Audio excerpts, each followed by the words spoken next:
Shalom, shalom, real motivation. Terrence McKinney back with a brand new video. Off top, I want to give all praises to the Most High. Thank you for giving me the opportunity to make this video. Today is going to be a touchy topic for a lot of people, and I know there's going to be some people that disagree with me or don't understand what I'm talking about. But everybody know we in February, so-called Black History Month, and I just want to speak on Black history for a little minute and let you know how I feel about Black history and why I feel the way I feel about it. I don't participate in Black history, and there's a lot of different reasons why. First, let's break down the term Black history. And when you breaking that down, you got to separate the black and the history. First of all, when you look at me and I'm making this video, ain't nothing about me black. I mean, you can see my skin tone, my color is curly brown. The only thing that's on me that's black is actually my hair. The camera that I'm looking at, that's black. This curtain that right next to me, that's black. The hairs on my arm, that's black.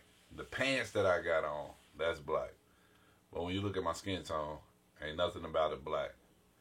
And when we as a people, we got to understand that when they describe us as black, it's more than just they saying we a certain type of race, because black is a color. It can't define our race, and it can't define who we is. And we should never be looking at ourselves and considering ourselves as black. I know a lot of y'all may have not ever seen the movie Malcolm X, but one of the most powerful scenes in there in that movie is in the beginning of that movie when the dude was talking to Malcolm X in the jail, and he brought out the dictionary, and he had him, and he read to him the actual term that go along with black. Come with me. Black, destitute of light, devoid of color, enveloped in darkness, hence utterly dismal or gloomy, as the future looked black. Pretty good with them words, ain't you? Soiled with dirt, foul, sullen, hostile, forbidding, as a black day. Foully or outrageously wicked, as black cruelty, indicating disgrace, dishonor, or culpability. And there's others. Black male, black ball, black guard. Yeah, well, that's something all right. As you heard him speak, black is like a mind state. And we as a people, we got to quit calling ourselves black, because when we grown up thinking that, we always thinking we inferior, or we behind, or we lacking something. And so we as a people, we got to get out of that mind state that we as a black people, because black mean void, like you missing something, and we ain't missing nothing. And then when you look at the part of history, you got to think, when they teach us in school about black history, the furthest they can go back and the furthest they're going to ever teach you is Frederick Douglass. And Frederick Douglass was born in 1819. He didn't start doing what he was doing until maybe 1840s, 1850s. That ain't even 200 years ago. From this date now, that's not even 200 years ago. So how could that be considered history if everything everything else that you taught about go back thousands and thousands and thousands of years ago when you were in school, and our history only go back 200 years? No, that ain't history. And everything that we taught in black history evolved from us being slaves. You can't even teach in schools like nothing that happened beyond this slavery that we've been in for these 400 years. Just think about it. We've been in this country for 400 years, like our ancestors arrived over here in 1619. But yet they start our history in the 1800s, not even 200 years ago. How's that history when that's just, a century or two ago? And most of the stuff that they give us is in the 1900s and the late 1800s and the 1900s and recent. That's not no history. History is learning from your ancestors, your ancestors, learning how your people came up and everything else, and learning what your people been through. That's not history going back 100 and 200 years, especially when you learn about everything in school. You learn about Alexander the Great, you learn about Genghis Khan, you learn about all the kings of England and all the queens of England. You learn about everything across the world. But your history start 150 years ago, 200 years ago. That's not no type of history. And then when they focus on our history, they focus on everything that go along with the program. They focus on, politicians. They focus on athletes. They focus on eventers. They go everything they teach us in school is everybody who went along with the program. Nobody who went against anybody in history. Like, I mean, they teach us, well, when I say, well, anybody who went against the government or who rebelled, that's what I meant to say. And so, what kind of history is that? And we got to understand as the people that they give you black history, so you focus on these last 150 years, these last 200 years, and you think you making all these achievements. They won't teach you nothing beyond that because they want you to think when they came and got you and you was in East Africa that you was savages, that you was just people running around with bow and arrows and spears in your hand, naked with flies, and they want you to think that you didn't have no culture, you didn't have no history. They civilized you, that you was a barbaric people, that when they came and got you, they did you a favor by teaching you English and teaching you their religion and teaching you about their customs. That's why they give you black history, because they want you stuck in this captivity that we've been in. They want you focused on what they teaching you. They don't want your mind to expand past these 400 years. They don't want you to go thinking like, what was we before they came and got us? Like, we ain't have no kings, we ain't have no queens, we ain't have no culture. We wasn't the people. We ain't had no civilized relationships with other nations. That's what they want you to think. They don't want you to go digging out your history, because when you started digging out your history, then you know that what they done gave you ain't nothing. And to be honest, this is like the bottom of us. They give you this and this history, and they make you think you making all these strides and these accomplishments when we done had societies and we done had kingdoms that's greater than anything we can imagine, because we don't know that. And so that's why they give you black history, to hide your history. And they give you something, and they focus on that in this little small month of February for 1 month of the year, 28 days a year. Every four years you get a extra day, and they give you this little time to focus on black history. And it ain't even, I don't consider myself black, I mean, because I'm not black, I'm brown. But they give you this little time to focus on what happened to you over in America. So you all excited, thinking you learning about your ancestors, but your ancestors go back for hundreds and thousands of years. And so you learning something for 100, 150 years ain't really nothing. And your true history is hidden, and it's hidden in the Bible. And until we pick that up, until we pray for wisdom, until we ask for understanding, then we'll never understand that. And the crazy part about it, the Bible is the longest book that ever been around. And so many of us won't pick it up. And so many of us can't see ourselves in there. And so many of us don't even think about our history past these 100, 150 years, this 400-year captivity, that we can't even imagine that. And then when we do read it, we've been so brainwashed that we can't even see ourselves in the scriptures when it's clear as day. And another reason why I don't do black history, because when they teach you black history, they teach you what they want you to know. They won't teach you nothing about anybody who rebelled against the system. They won't teach you about Nat Turner, who was a slave and wasn't on it and rebelled. And I ain't saying what he did was right, him killing a whole bunch of people, but that they won't teach you. I was ordained for some great purpose in the hands of the Almighty. Nat Turner was an enslaved African-American preacher who was born in 1800 and led a large-scale rebellion in 1831. Nat Turner's ultimate goal was to end the system of slavery.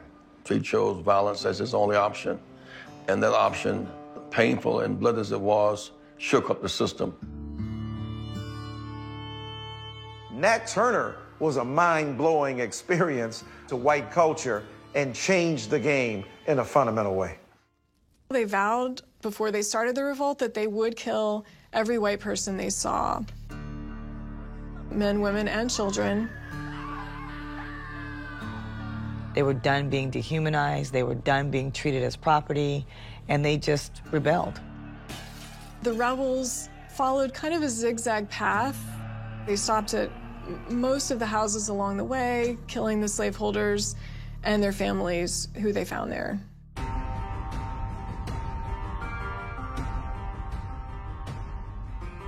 The judgment of this court is that you are to be taken hence to jail, thence to the place of execution, and be hung by the neck until you are dead, dead, dead.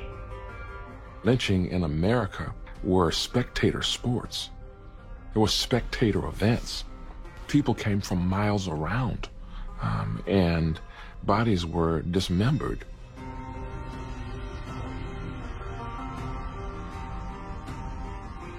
When people went to these kinds of affairs, they wanted to take a souvenir away that proved to everybody that they were there and that that person, that monster, is now no longer alive. And how do I know that?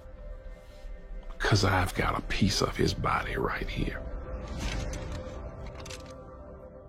They won't teach you about none of our black leaders that try to stand up for us and try to do better, that they shot down and killed. You won't hear nothing about Fred Hampton. You need a car, maybe? See, the thing is with me, you dig, I need to know some more about it. I wish you had some more literature about the educational thing here. Because, you dig, as far as we're concerned in the struggle, the way we look at struggle is that this depends on the educational thing, you dig. Because this depends on the education. Well, the whole thing. No, but in the end, this does. You can form this with no education. You can form this and this. No, not the way we're talking about forming it. You know, right. We're talking about forming it right. You know, it's not on the paper. We didn't write it on the paper. You can form it right with no education. No. Let me give you an example. Jomo Kenyatta formed the excellent revolution with no education. And on the end thing, Jomo told the motherfucker, said, well, you know, you can educate, hate the enemy, but I'm your brother. I'll help you lead the revolution. Now I'm going to oppress you. Another example, Papa Doc in Haiti. Papa Doc in Haiti hated everything white. Man, you couldn't put this white paper in front of Papa Doc's face. But he moved all the white people out and he took over and be oppressed. He did, because of no education. And the people that have been educated, they said that we don't hate the motherfucking white people, we hate the oppressor, whether he be white, black, brown, or yellow. So we got to know the educational program to find out what is going to be in the finale. A lot of people, Jomo Kenyatta is called never a revolutionary, but an ex-revolutionary. So is Papa Doc. They brought on a successful revolution. That thing in the Mao's was a bitch.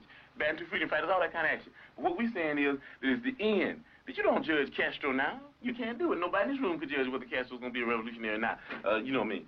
We're talking about things, you know what I mean, with China, the People's Republic, and even at the stage they're in now, talking about even going on further into a communistic state. That's what we're talking about. Those are revolutionary. So we got to understand here the educational program that you have to be able to figure out whether it will go on the right lines, where the people will end up in a situation where they can be able to really control themselves. You understand what I'm saying?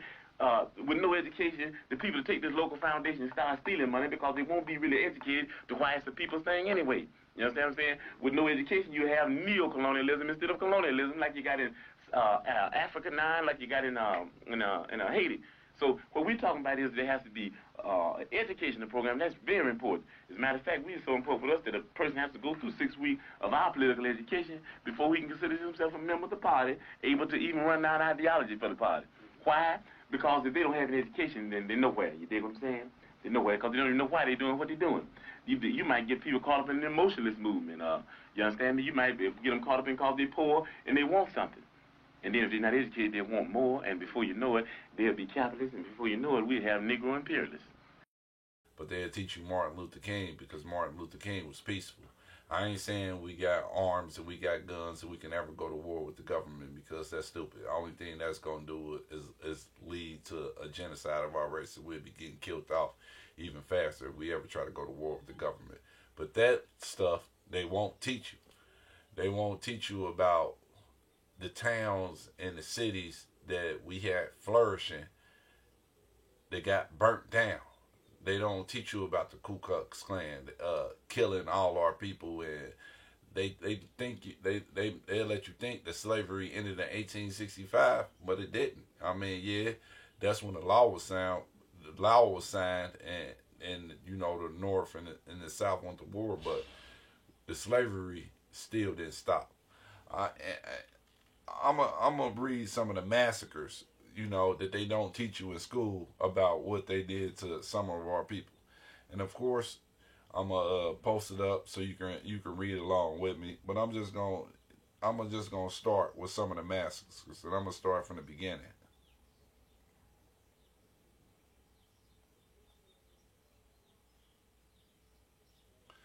This happened in Atlanta, Georgia, 1906. On September 22nd, 1906, a mob of white citizens began a two-day massacre of black citizens in Atlanta, Georgia. The emergence of a black elite class fueled tensions among the white people who felt threatened by the growing number of black people living in the city. Between political tension and white elite attempt to remain in power, unsubstantiated claims that 4 white women had been assaulted by black men sent the city into a day of violence that targeted black people. In addition to the death and destruction, the black economy also suffered as a result of this massacre. East St. Louis, Illinois, 1917. Thousands of African Americans migrated to the East St. Louis, Illinois to work in World War I era factories. In the spring of 1917, white laborers at the Aluminum Ore Company went on strike, leading to the hiring of hundreds of black people, escalating racial tensions in the city. On July 1st, 1917, a white man in a Ford drove into a black neighborhood and began shooting into homes. Black residents of the neighborhood armed themselves and fired into another Ford car coming down the street, killing 2 men inside. The second car turned out to be police officers who come investigating the shooting. The following day, an angry white mob poured into the community and began brutalizing black people over several days.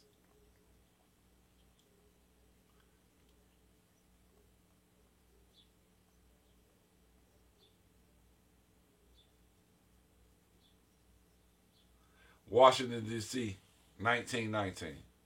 A black woman, Louise Simmons, reported being attacked by a black man on June 25, 1919, which received little response from local newspapers. 5 days later, a white woman reported being attacked by a black man, prompting a media frenzy and a massacre of at least 39 African Americans. With 100 police officers looked for the man who attacked the women. Soldiers who had recently returned from World War I were brought on in the search by the chief of police at the time. Hundreds of black men were rounded up, detained, and some in prison. 39 black men killed.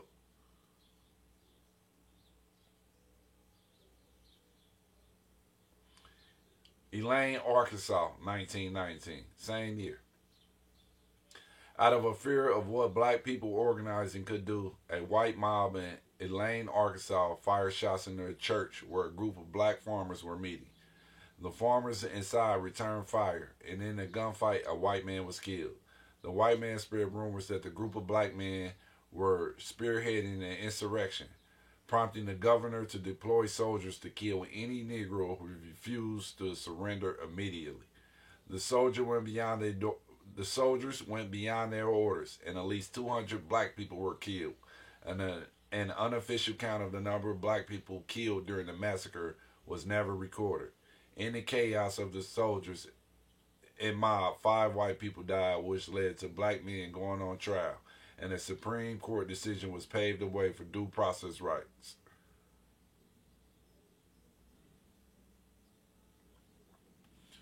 Rosewood, Florida, 1923. From January 1st, 1923 to January 7th, a white mob shot and lynched and killed residents of a black town, Rosewood, Florida. A white woman, Fannie Taylor, claimed a black man broke into her home and assaulted her, igniting her husband, James Taylor, in a throng of white citizens, include members of the Ku Klux Klan, to search Rosewood for the man. At the end of the violence, dozens were left killed, and all the citizens were permanently driven out of the town. The massacre was a brutal, bloodthirsty, hateful, jealousy-fueled attack on the black town of Rosewood, Florida in 1923 by massive white mobs. The town was completely decimated and burned to the ground. The people of Rosewood would never return, and many left with only the clothes on their backs. In 1845, Rosewood was originally inhabited by both blacks and whites. Subsequent Jim Crow laws following the Civil War cultivated segregation in Rosewood as it did in most of the South. Many of Rosewood's residents worked at pencil factories. However, the cedar tree population used to make pencils soon became decimated and white families moved away in the 1890s. The white families settled in the nearby town of Sumner. By the 1920s, Rosewood's population of about 200 occupants was almost entirely black except for one white family that ran a general store. On January 1, 1923 in Sumner, Florida, 22-year-old Fannie Taylor was heard screaming by a neighbor. Taylor was covered in bruises, claiming that a black man had broken in and raped her. In reality, Taylor was beaten up by her lover while her husband was at work. Fannie Taylor's husband, James Taylor, a foreman at the local mill, intensified the situation by whipping up angry mobs to hunt down this imaginary black man. James Taylor also called for help from white residents in neighboring counties. Among them, was a group of about 500 Ku Klux Klan members who were in Gainesville for a rally. The mob combed the area searching for any black man they could find. Coincidentally, a black prisoner named Jesse Hunter had escaped a chain gang. He was instantly designated as the offender. The mobs became convinced that he was being hidden by the black residents of Rosewood. Another mob showed up at the home of blacksmith Sam Carter, torturing him until he admitted that he was hiding Hunter and agreed to take them to where Hunter was. Carter led them into the woods, but when Hunter didn't come out, Sam Carter was shot dead. His body was hung from a tree. A number of people, mostly children, had taken refuge in the home of Sarah Carrier. On the night of January 4th, armed white men surrounded the house thinking that Jesse Hunter was hiding there. Shots were fired and a gun battle broke out. Sarah Carrier was shot in the head and died. Her son Sylvester was also shot and killed. 2 white attackers were also killed. The gun battle and standoff ended when the door was broken down by the white attackers. The children escaped to safety through the back and hid in the woods. News of the standoff at the Carrier house circulated like wildfire. Newspapers inflated the number dead and falsely reported that bands of armed black citizens were going on a rampage. More white men swarmed into the area believing that a race war had broken out. Churches were burned and people were shot dead as they tried to escape their burning homes. On a redeeming bright note, there were those that found help from white families willing to shelter them. Women and children escaped by a train owned by brothers John and William Bryce. Sadly, because they were afraid of being attacked by white mobs, the brothers refused to take any black men. Mobs began to disperse after several days, but on January 7th, many returned to burn what little remained of Rosewood to the ground, except for the home of John Wright, the only white man that lived in Rosewood. And that is the amazingly tragic story of the black town of Rosewood. Please support this channel by subscribing. It's actually a movie on that you can go watch.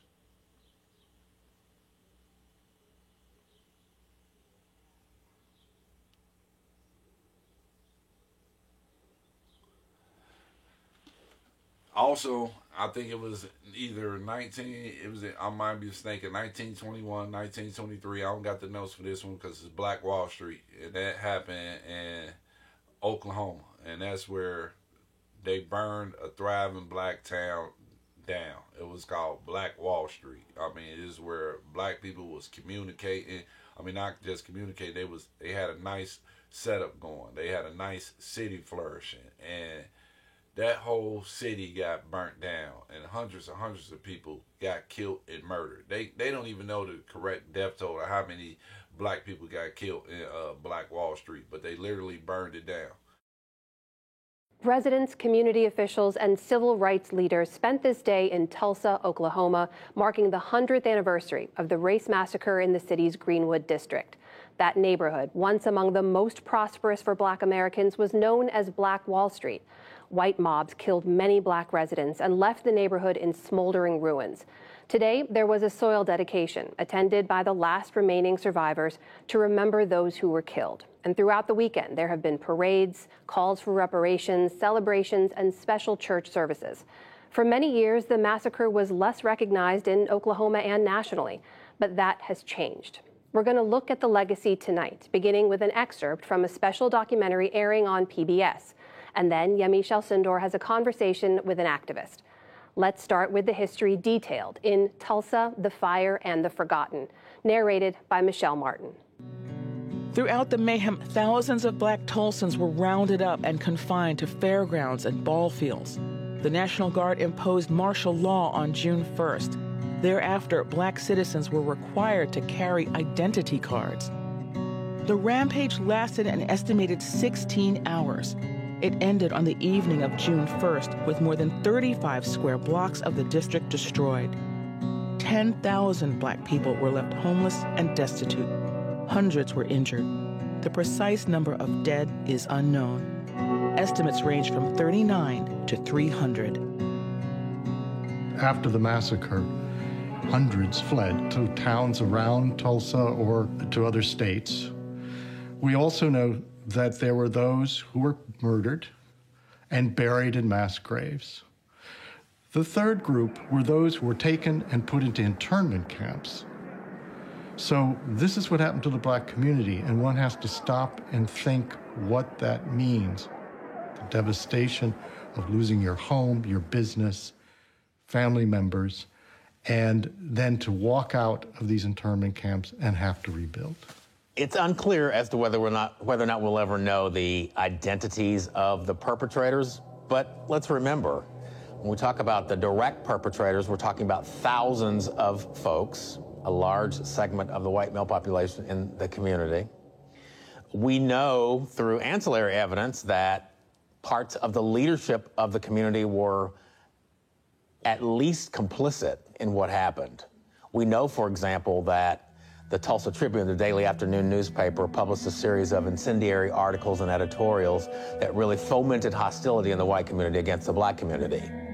Despite the unprecedented horrors of May 31st and June 1st, no perpetrators were charged or tried. Indeed, the victimized community was blamed. After the massacre, a grand jury made of 12 white men appointed by the governor indicted a number of Black citizens for the massacre, the riot, they called it, and some whites as well. But in the end, the grand jury effectively blamed it on the Black community of Greenwood. The Tulsa City Commission issued a report 2 weeks after the massacre. In it, Mayor T.D. Evans was unequivocal. Let the blame for this Negro uprising lie right where it belongs, on those armed Negroes and their followers who started this trouble and who instigated it. We've since unearthed the City Commission meeting minutes from that era, as well as the meeting minutes from the Chamber of Commerce from that era. What you see in both is almost immediate recognition after the event happened of shame and embarrassment, and a desire to try and cover it up, believing, I think accurately, that it did not reflect well on Tulsa. This is Tulsa, one of the richest cities in the country and oil capital of the world. Tulsa's civic and business leaders succeeded in suppressing the truth of the carnage, and the city resumed business as usual. The white community continued to prosper. The Black community did not. For decades, massacre survivors and their descendants sought compensation for their losses from city government and insurance companies to no avail. But these are the things they don't teach you in Black history. They don't go over none of the murders and the homicides that white people did on us when you in school. They don't. This is the unhidden part of history that they don't teach you about our history that's been here. They give you, like I said, they give you everything that go along with the program, but they won't let you know what they actually happened to us. In some states and all across the city, they don't even want them teaching slavery in school. They don't even want this generation knowing some of the atrocities that happened to us as a people. Another thing, they want to teach you about the Tuskegee Airmen, but they won't teach you about the Tuskegee experiment. And some of y'all might not know what the Tuskegee experiment is, but I'm going to read an article about the Tuskegee experiment. Starting in 1932, 600 African-American men from Macon County, Alabama were enlisted to partake in a scientific experiment on syphilis. The Tuskegee study of untreated syphilis in a Negro male was conducted by the United States Public Health Service and involved blood tests, x-rays, spinal taps, and autopsies of the subject. The goal was to observe the natural history of untreated syphilis in black populations, but the subjects were unaware of this and were simply told they were receiving treatment for bad blood. Actually, they received no treatment at all. Even after penicillin was discovered as a safe and reliable cure for syphilis, the majority of men did not receive it. They injected us with syphilis. Literally. To run an experiment on people that was perfectly healthy. And then, when they came up with the cure, and could have cured syphilis, they left it untreated. It tricked all these people. And this was done by, again, the government. But they won't teach you about the Tuskegee experiment. They'll teach you about the Tuskegee Airmen, though. Black guys flying planes, but they won't tell you about the evil side of what they was doing to our people and just leaving them untreated for 40 years. They won't teach you in school about the CIA, you know, killing all our leaders, setting it up, putting crack in our neighborhoods, bringing guns. Have you ever thought about that? No, none of us ever earned no planes, and ain't none of us ever been to Colombia. You got people like Rick Ross, the real Rick Ross, not the rapper, who actually done did interviews where he told them he was approached by CIA agents, and the CIA agents gave him cocaine to distribute to his community. And then what happened? Once we started doing that, it just went on a wildfire all across the United States, and it did so much damage to our race that it's ridiculous. We had kids and babies born that was considered crack babies because their parents, their mothers that was pregnant with them was addicted to this drug. And so when they was born with so many deformities. They was born with so many mental health problems. They was born with so many diseases that it's ridiculous. But they won't teach you about that in school. And so when they teach you black history, it's a one-sided history.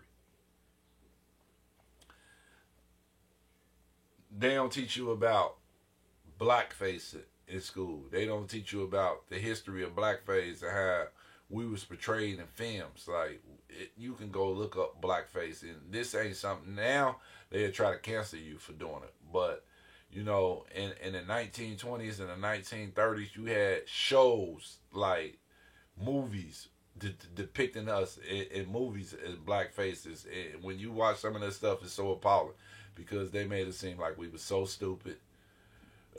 We didn't have no sense, that all of us was in love with white women, that we were savages, and they depicted us and gave a stereotype that was so appalling that if you was to go back, that's all you got to do is Google blackface. Google a minstrel show. That's what it was called. You will see actually people who got rich off betraying black people in these shows and making us look bad and stereotyping us like we ain't have no marbles upstairs and no type of sense of anything. I'm making a picture called The Lion Tamer. The Lion Tamer? Uh-huh. There ain't but one kind of lion I'll mess with. What kind's that? Ooh, that's a dandelion. Now, all I want you to do is meet me at the zoo in the morning at 9 o'clock. Yeah, with the rest of the monkeys. With the rest of the monkeys. Yeah, I'll bring my grandpa with me. I want to get a moving picture of you in the lion's cage. Well, if you ever ever do get a picture of me in a lion's cage, you'll be moving all right. Oh, Cotton, the lion can't hurt you. Can't hurt me. Well, nobody make me hurt myself. Why, the lion's tame. He'll eat right off your hand. Eat off of your hand and off of your leg, too. I know them cats. Oh, but you don't understand, Cotton. The lion was raised on milk. Raised on milk? I was, too, but I eat pork chops now. Why, he can't bite you. Now, how come he can't bite me? He hasn't got a tooth in his head. I know, but he can gum me to death. I don't want him gnawing on me. Now, all I want to do is snap you as you enter the lion's cage. You just want to snap me as I enter? Yes. Well, you better snap me as I enter, because you will never be able to focus me when I start out, because I'm Alabama bound.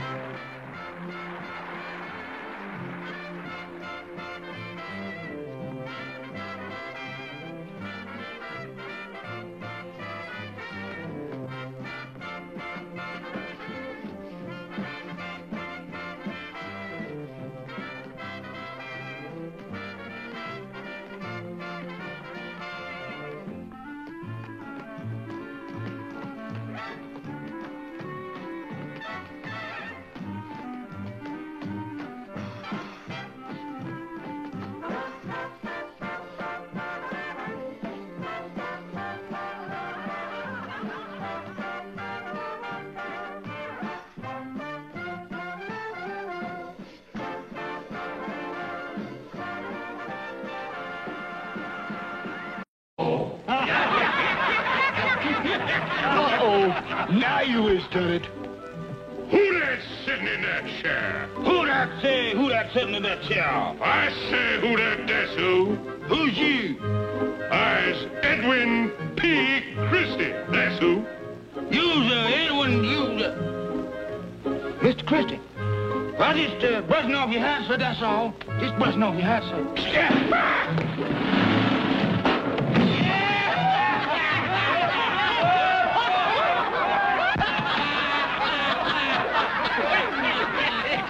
And now, our Mr. Bones will favor us with an exhibition of eye-dazzling, leg-spraddling, foot-flapping fantasy, playing the Bones at the same time.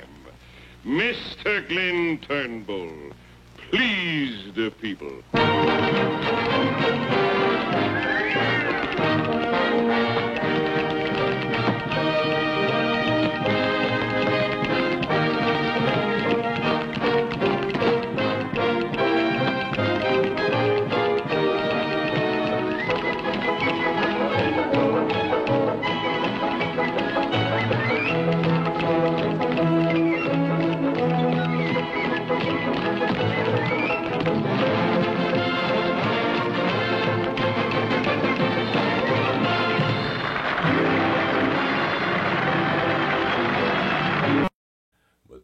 And this is some of the problems that I have with the month of Black History, because it's what they give us and what they teach us. They don't go into the dark side of the American history. They don't go into how every nation that the United States of America now harmed done got reparations but us. We was the only people that was brought over here as slaves. We was brought over here to work in the fields and to serve our master. That's what we was brought over here for. And they done gave reparations to Jewish people.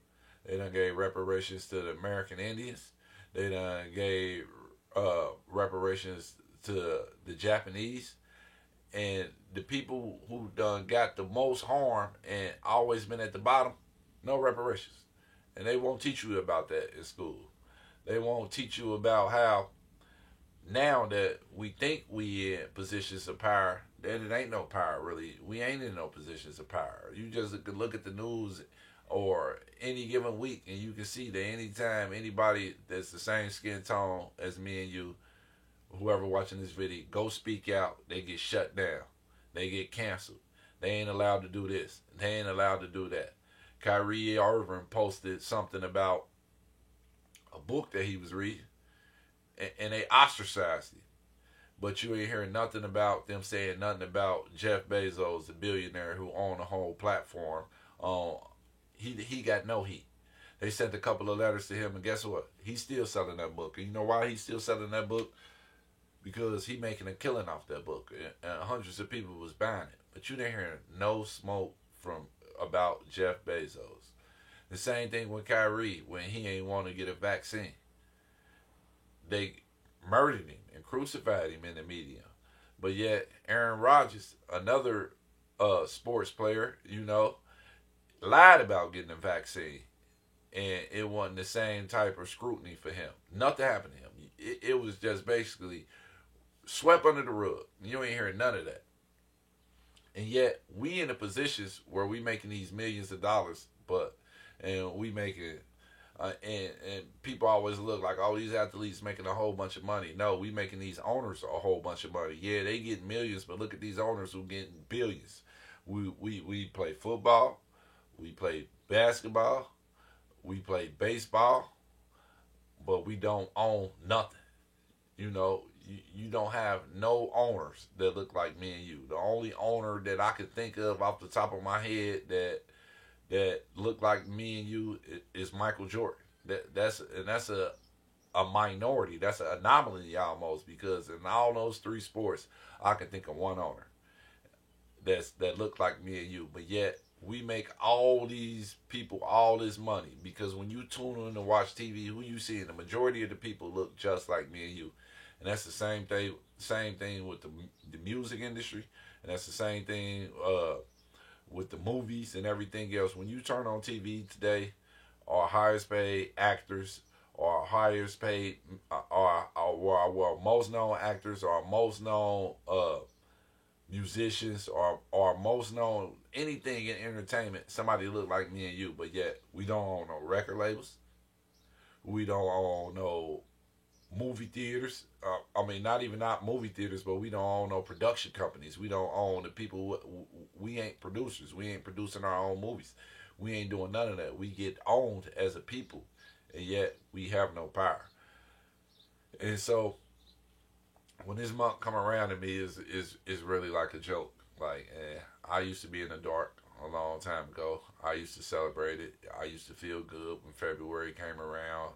I used to want to do my research. I remember when I was in school, I was researching Martin Luther King, watching movies about Malcolm X, doing essays on Thurgood Marshall, and I was so proud of these little accomplishments that we have. And I don't want to belittle anybody accomplished, because them still this major accomplishments that some of those people had. But once I got older and I came into the light, I realized that that's what they giving us.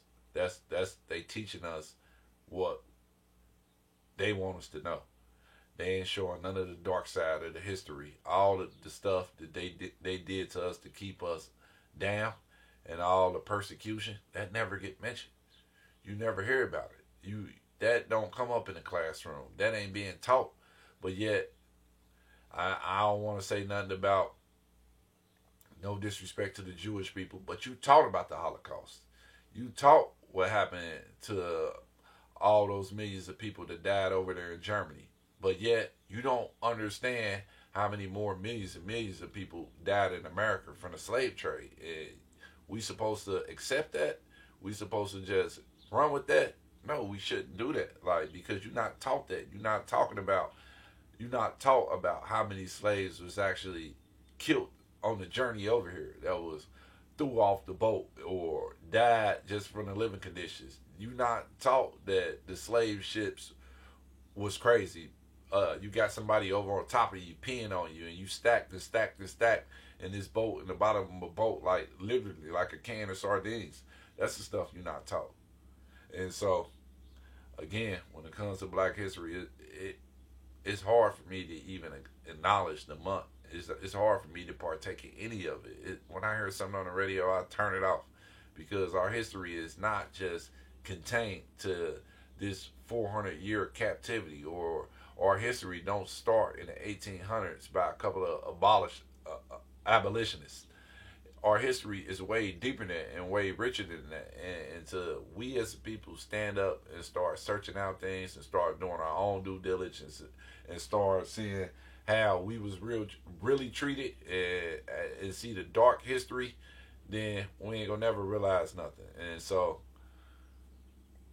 I'm in this video, and like, share, comment.